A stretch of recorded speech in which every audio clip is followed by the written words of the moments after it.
So mga tol, magandang balita po para sa ating mga Pinoy fans sapagkat panalo po si Alex Eala kay Elena Rossi sa laban nila sa Cincinnati Open sa round of 64. Nakuha po ni Alex Eala mga tol ang panalo sa first set at second set. Nasuspendido pa nga po ang laban mga tol sa second set sa score na 3-0. Lamang si Alex dahil sa sumama ang panahon at kumikidlat kaya napilitan pong suspendihin yung laban. Na-injured nga din po itong si Elena sa ankle katulad kay Alex Eala. Nilagyan din po ng tape yung paa ni Elena. Subalit nung i-resume na po yung laban, sumuko na po yung kalaban ni Alex Eala. Nag-walkover na po ito. Kaya panalo po dyan si Alex Eala mga tol. Pasok na po si Alex Eala sa round of 32. Sa kabilang banda naman mga tol, sobrang bait talaga ni former 3 Division World Champion Janrel Casimero sapagkat hindi lang pala GF niya ang binilhan niya ng mga mamahaling sapatos at bag. Hindi nga din po nawalan ang kapatid at head coach ni Cuadro Alas na si Jason Casimero.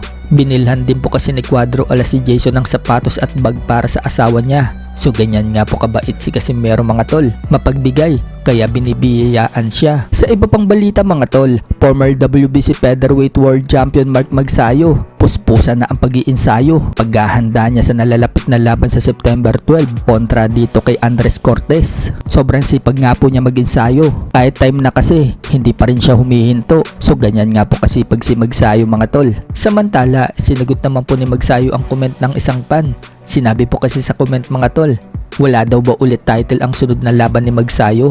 Sabay tawa. Sinagot nga po yan ni Magsayo at sinabi niya mag-isip ka. Pangalawang labang ko pa lang to sa 135 pounds. Masyadong magaling no. Sa ibang banda naman mga tol, alam na nga po ng karamihan na maglalaban po si Emmanuel Navarrete versus Oshiaki Foster. Unification ng kanilang mga titulo sa Super Featherweight na magaganap sa November.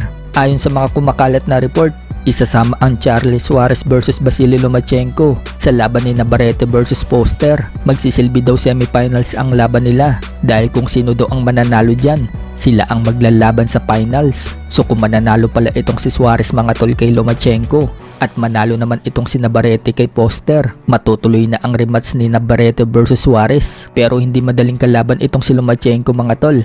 Mapapalaban talaga dyan ang ating kababayan. Kung matatandaan, dati na naglaban si Suarez at Lomachenko. Natalo po ang ating kababayan dito kay Loma.